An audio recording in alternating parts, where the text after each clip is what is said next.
الحمد لله الذي جعل الشمس والقمر بحسبان والنجم والشجر يسجدان ففضل زمانا على زمان كما فضل مكانا على مكان وإنسانا على إنسان ونشهد أن لا إله إلا الله وحده لا شريك له ونشهد أن سيدنا وسندنا وحبيبنا وحبيب ربنا وطبيبنا وطبيب قلوبنا ومولانا محمدا عبده ورسوله صلى الله تعالى عليه وعلى آله وصحابه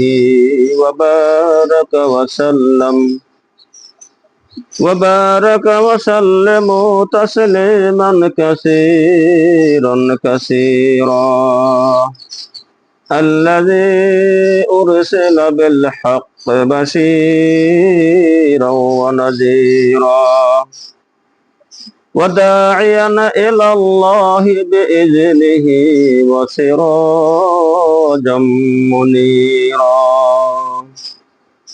أما بعد فأعوذ بالله من الشيطان الرجيم بسم الله الرحمن الرحيم كل نفس ذائقة الموت وإنما توفون أجوركم يوم القيامة فمن زحزح عن النار وأدخل الجنة فقد فاز وما الحياة الدنيا إلا متاع الغرور وقال النبي صلى الله عليه وسلم طلب العلم فريضة كل مسلم ومسلمة أو كما قال عليه الصلاة والسلام কোটি টাকার মালিক দেখো অভাব হয় না দূর গরিব ঘুমায় আরাম করে মনটা বাহাদুর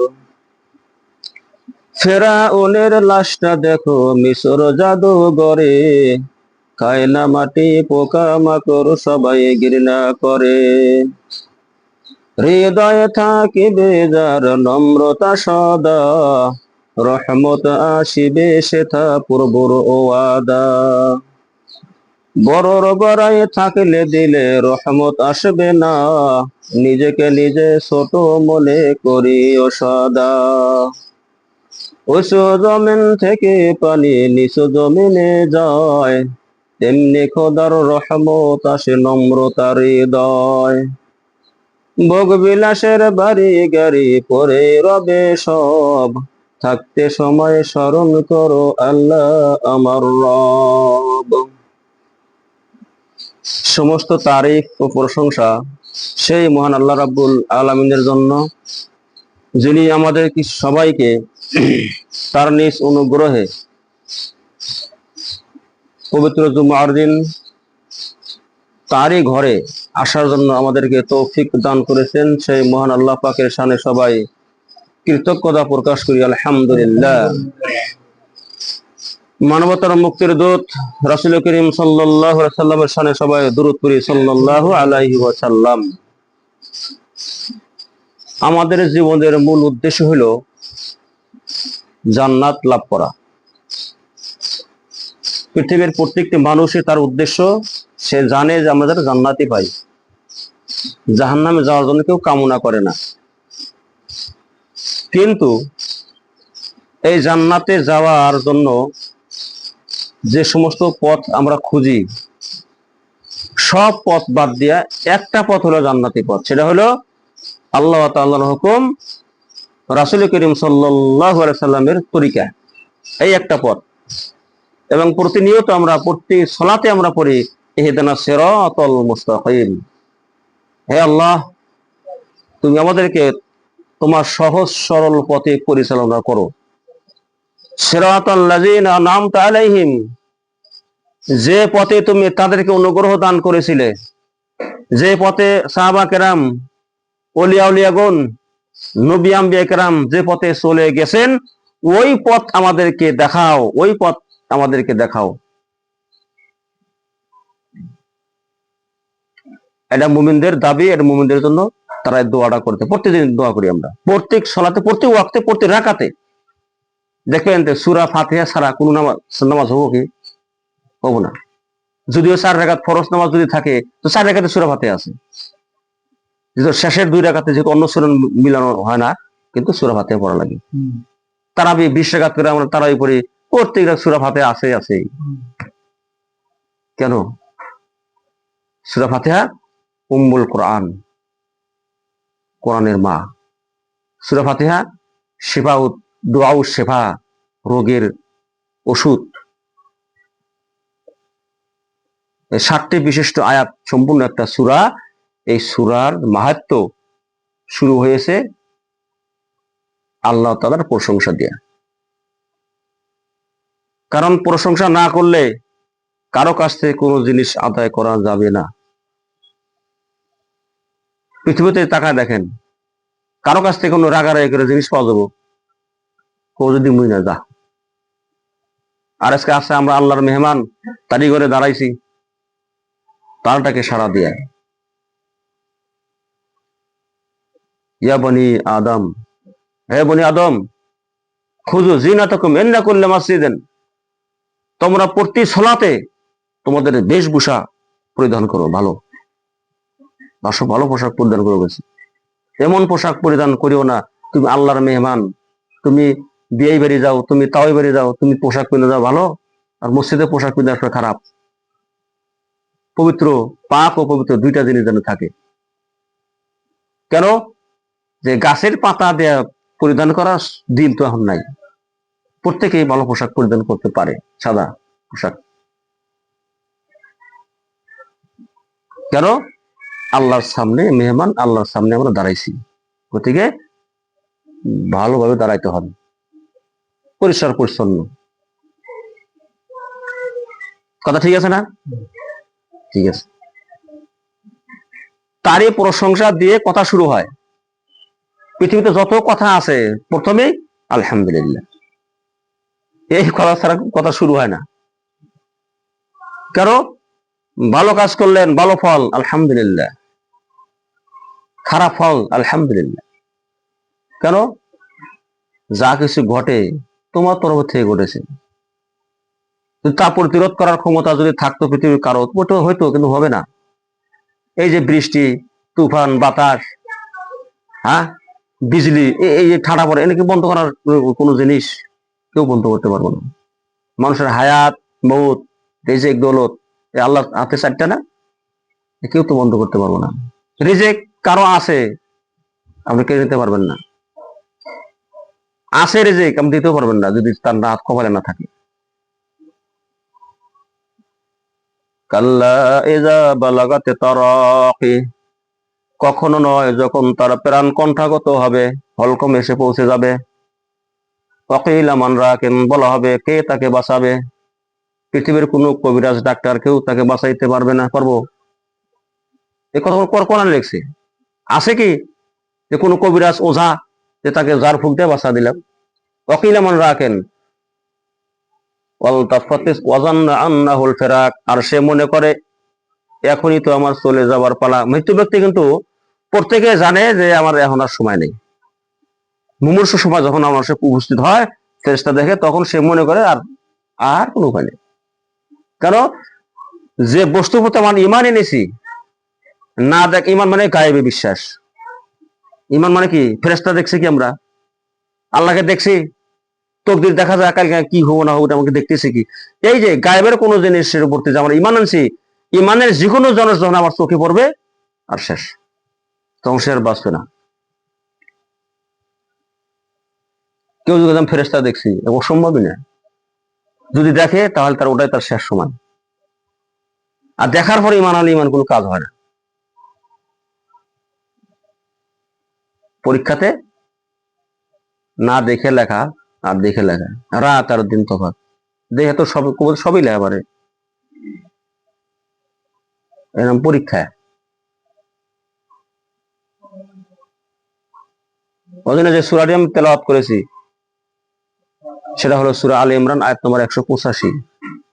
কুল্লু নাফসিন যায়িকাতুল মাউত। মৃত্যুর হাত থেকে পৃথিবীর কোন প্রাণী, রাজা বাদশা, জিন দানব মানব যা কিছু আছে কেউ বাঁচতে পারবে না। প্রত্যেকে এটা হলো স্বাভাবিক জিনিস, মৃত্যু হবেই।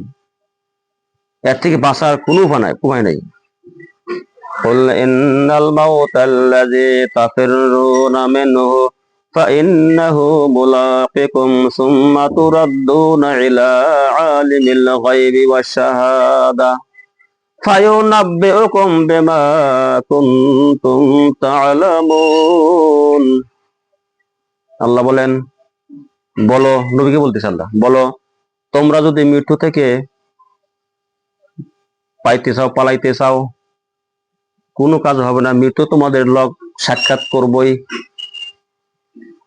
মৃত্যু হতে পালাইতে চাও ভয়ে না, ফাইন্নাহু মুলাকিকুম, নিশ্চয় তোমাদেরকে লগ ধরবই। তারপর তোমাদেরকে আল্লাহ তাআলার কাছে নিয়ে যাবেন, তারপর তোমাদেরকে জানিয়ে দেবেন তুমি কি করছো। ফায়ুনাব্বিউকুম বিমা কুনতুম তা'মালুন, তারপর আল্লাহ তাআলা জানিয়ে দেবেন তুমি কি আমল করছো। অপরিহার্য হবেই। এই জন্য কুল্লু নাফসিন যায়িকাতুল মাউত, এটা সবাই কয়। এমন একটা অবস্থা আমাদের দাঁড়াবে, সবচেয়ে মহামূল্যবান জিনিস হলো সময়। এই সময়কে মানুষ নষ্ট করে কোন দিকে ছুটছে? জান্নাত রাস্তা সোজা, কিন্তু শত্রু মেলা। আপনাকে আপনার সম্পদ জান্নাতে যাইতে দেবে না, সন্তান জান্নাতে যাইতে দেবে না, মুসিবত, পরীক্ষা।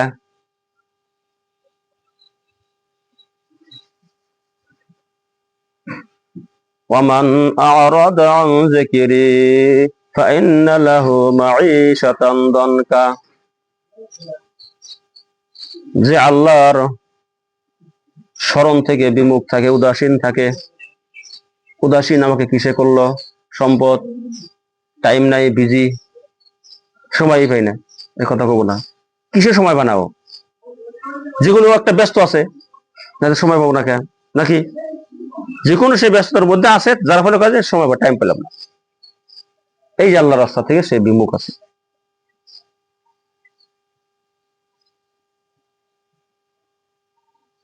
মহা সংকটের দিন যেদিন আমরা দাঁড়াবো, সেই দিন যারা ক্ষতিগ্রস্ত হবে, আল্লাহ বলছেন ওই ক্ষতি পৃথিবীর দুনিয়ার ক্ষতি নেই। আল্লাহ দুনিয়ার ক্ষতি নেই। দুনিয়া যদি কেউ অসুস্থ হয়ে পড়ে গুরুতর ভাবে, তাকে চিকিৎসা করা হয়, চিকিৎসাও লাস্টে ফলদায়ক হয় না, শেষে উনি মারা যায়। কিন্তু কিয়ামতের পরে যখন হিসাব নিকাশ আরম্ভ হবে, বিচার ফয়সালা হয়ে যাবে, যে দিকেই যাক আর মরণ হবে না, চিন্তা আছে, আর কোন মরণ নাই। পৃথিবীতে কাউকে অত্যন্ত কষ্ট দিয়ে তো মারাই যাব। মারা যাওয়ার পরে আমরা পুনর্জীবন যখন পাবো, আমরা কিয়ামতের হিসাব মারার পরে, তখন আর তো মরণ হবো না। ইন্নাহু মাইয়াতি রাব্বাহু মুজরিমান ফাইন্না লাহু জাহান্নাম। আল্লাহ বলছেন নিশ্চয় যারা অপরাধী হয় আল্লাহর কাছে উপস্থিত হবে, তাকে আল্লাহ জাহান্নামে নিক্ষেপ করবেন। সুম্মা লা ইয়ামুতু ফিহা ওয়া লা ইয়াহইয়া, তারপর তারা সেখানে মরবেও না, বাঁচবেও না। মরবেও না বাঁচবো না, এটা কি, এটা ভয়ানক পরিস্থিতি। এটা মরার জন্য সে চাইবো না। কেন চাইবো? এই কষ্ট আর সহ্য হয় না, তাই তো। পৃথিবীতে মানুষ মরণ চায় না, কোন সময় চায়? অভাব, খুব কষ্ট, দুঃখে থুবার জায়গা নাই, তখন সে বলে আল্লাহ তুমি আজকে আমাকে নিয়েই যাও, এরকম আছে না? ওইখানেও এই কথা বলবে।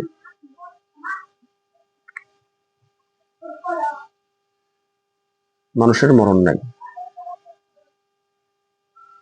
মানুষ আর জিন বাদে সবাই মাটি হওয়া যাবে, কিন্তু মানুষ আর জিন মাটি আর হবো না। ইয়াকুলুল কাফিরু ইয়া লাইতানি কুনতু তুরাবা, দৃশ্য দেখে কাফিররা বলবো, হে আল্লাহ, আমরা যদি মাটি হয়ে গেলাম। এই যে পৃথিবীতে যত জীব জানোয়ার আছে, গাছপালা যা কিছু আছে, সবাই তো মাটি হয়ে যাবো গা প্রতিশোধ হওয়ার পরে। এরা আশা আকাঙ্ক্ষা করবো যে আল্লাহ মাটি হয়ে যদি গেলাম। কিন্তু না, কিয়ামতের মাঠে মৃত্যু একটা সৃষ্টি, ওটাকে জবাই করে দিবে আল্লাহ তাআলা। এই দৃশ্য দেখা একদল হাসবে, একদল কাঁদবে। হাসবে কারা? মুমিনরা, যারা জান্নাতি হবে। তারা হাসবে যে ঠিক আছে, যে আমরা আরাম আয়েশ পাইছি, আর মরণই নেই, কি আর শান্তি। আর যারা কাফের মুশরিক, ওরা দেখো যে আহা, মরণ তো আর হবো না, যে কষ্ট পাইতেছি, মরণ হলে তো কাম হইতো, কিন্তু মরণ নামের সৃষ্টি তো আল্লাহ জবাই করে দিচ্ছে, শেষ। আমরা মনে করি আজরাইলে জান কবজ করে নাকি, হ্যাঁ? কিন্তু কোরআনে যেটা আছে যে প্রতিটা মানুষের সাথে মৃত্যুর ফেরেশতা নির্ধারিত করা। প্রত্যেকটা মানুষের একসাথে 1,00,000 মানুষের মৃত্যু, এক আজরাইল কিভাবে তা গ্রহণ করবে? আর সেটা হবে না কিভাবে? লা ইস্তাখিরুনা সাআতা ওয়া লা ইস্তাকদিমুন, এর শস্য দানা পরিমাণ সময় এদিক সেদিক হবে না। কিভাবে দিবে? তাহলে আজরাইলের হাত তাহলে 1,00,000 থাকা লাগবে।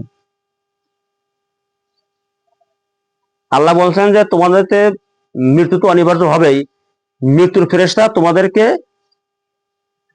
মৃত্যুবরণ করাবে যাকে নিযুক্ত করা হয়েছে। প্রতিটা মানুষের সাথে নিযুক্ত আছে, এদিক সেদিক হবে না। আজরাইল হলো মেন, দল বল অনেক, লক্ষ লক্ষ কোটি কোটি। ওয়ান্নাজিয়াতে গারকান ওয়ান্নাশিতাতে নাশতান, 2 দল ফেরেশতা জান কবজ করেন। একটা হলো ভালো ফেরেশতা, ফেরেশতা সবাই ভালো, একটা গজবের ফেরেশতা, একটা রহমতের ফেরেশতা। ওয়ান্নাজিয়াতে গারকান, অর্থাৎ কসম ওই ফেরেশতার যারা মানুষের বা প্রাণীর রূহ নির্মম ভাবে, কঠোর ভাবে আঘাত করতে করতে বের করেন। আবার নাস্তান, এই এমন একটা দল ফেরেশতা, মানে পানির কলসি থেকে পানি ঢাললে যেভাবে আরাম নরম, এভাবে গান কবজ হয়ে যাবে, দিশা পাবো না। ইয়া আইয়াতুহা নাফসুল মুতমাইন্না, এই একটা আয়াত আছে, হে নফসে মুতমাইন্না, মানে প্রশান্তি আত্মা। যে আত্মা, যে নফসের কোনো মুতমাইন্না, এই নফসে শুধু ভালো কাজই করছে, খারাপ কাজ তার মধ্যে নাই। মানুষ হিসেবে থাকে, কিন্তু আল্লাহ মুছে দিছে সব। মানুষের ভিতরে ভালো এবং মন্দ দুইটা থাকে না, মন্দ কাজগুলো ভালোর দ্বারা আল্লাহ মিটে দিছেন। মন্দ, আর একটা কথা খেয়াল রাখবেন, খারাপকে প্রতিরোধ করার জিনিস হলো কি? ভালো। প্রত্যেকটা জিনিসের বদলা আছে, গালের বদলে গাল নাই, জেনে রাখেন, গালের বদলে গাল নাই। এটা বিপদ বিপদ বাড়ে। যেমন জানেন না, তোরে চুরি করলে হাত কাটা যায়, একটা বদলা। খুনের বদলে খুন, হত্যার বদলে হদলা, আছে না? আল কাতলু বিল কাতলি, এরকম আছে। গালের বদলে গাল নেই, আল্লাহ নিষেধ করছেন। আচ্ছা, একজন যদি একটা গাল দেয়, তার প্রতিও যদি আরেকজন আরেকটা দেয়, উঠে আরেকটা দিব, ও আরেকটা দিব, আচ্ছা এভাবে বিপদ হবো না? মারামারি হয়ে যাবো গা, পুষ্টি উদ্ধার জেলা জেলা যাবো গা। ওই জন্য খারাপকে প্রতিরোধ করেন ভালো দিয়ে, ভালো কথা দিয়ে। আমাদের সমাজের বা এদের এলাকায় এর স্বভাব, ও কি করছে রে, ও উল্টা আর একটা গাল লাগা দিয়ে দিল। এখন আর একজন তো বসে থাকবো না, ও কবো মুখে কইছে তো কই গা, অসুবিধা নেই। কিন্তু যে কবে, সেটা তার উপরেই বর্তাবে। এই গুনাহের বোঝা, এই পাপ তারই হবে। এই হলো ফর্মুলা। যাই হোক, আমরা আমাদের মরণকে সামনে রাখি, অনিবার্য যদি আসেই, আমরা যেন চাই যে আমাদের প্রত্যেকেরই নফস ও তাকওয়া, নফসে মুতমাইন্না হয়। একটা আছে যে ওই ব্যক্তি কোনো সময় পূর্ণ মুমিন হতে পারবে না যে যা নিজের জন্য পছন্দ করে আবার অপরের জন্য সেটাই পছন্দ করে, নিজের জন্য ভালো পছন্দ করে অপরের জন্য খারাপ পছন্দ করে, এটা পূর্ণ মুমিন হলো না। এটা হবে না। নিজের জন্য যা পছন্দ করে ভাইয়ের জন্য তাই পছন্দ করে, এটাই ভালো মঙ্গল।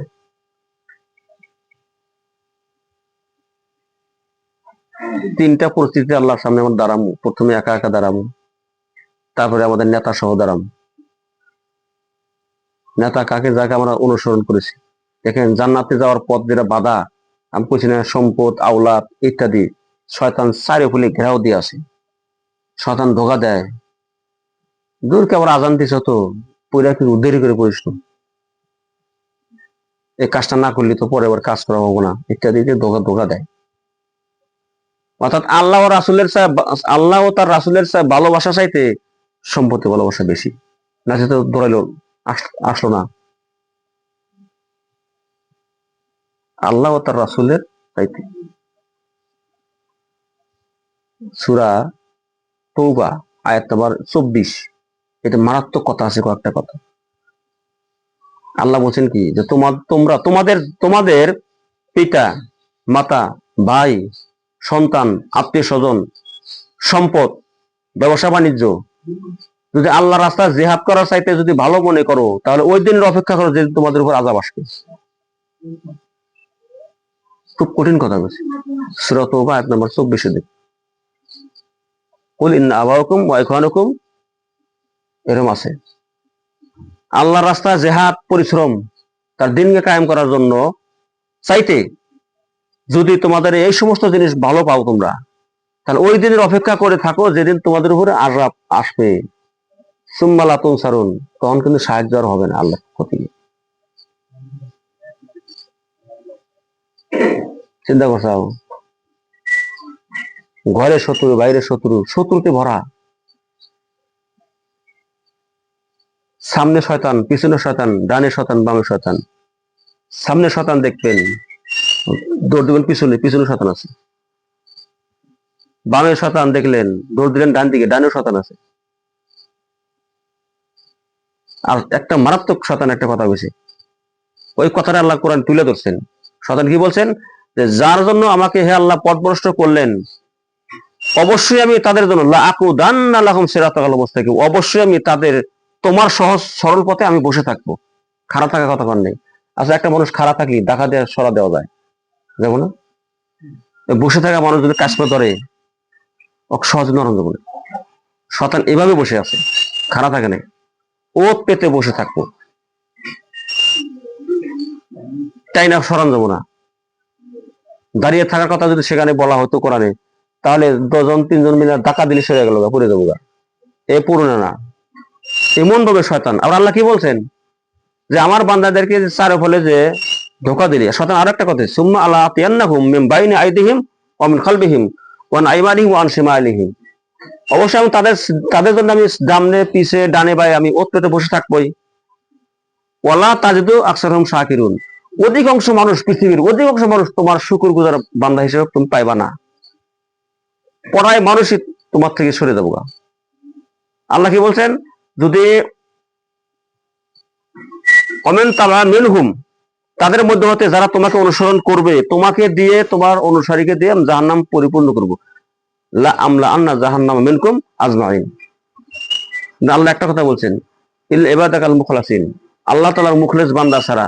একটা একটা সাইড খোলা আছে আল্লাহ তাআলার, উপরের সাইড, ডানে বামে সামনে পিছনে বলক না শয়তান, উপরের সাইডটা খোলা আছে। আল্লাহ বলছেন, যদি কোনো বান্দা আমার দিকে ফিরে আসে, তওবা করে অথবা আস্তাগফার পরে, তাহলে আমি তোর সব জীবনের গুনাহ ক্ষমা করে দিব। সুবহানাল্লাহ।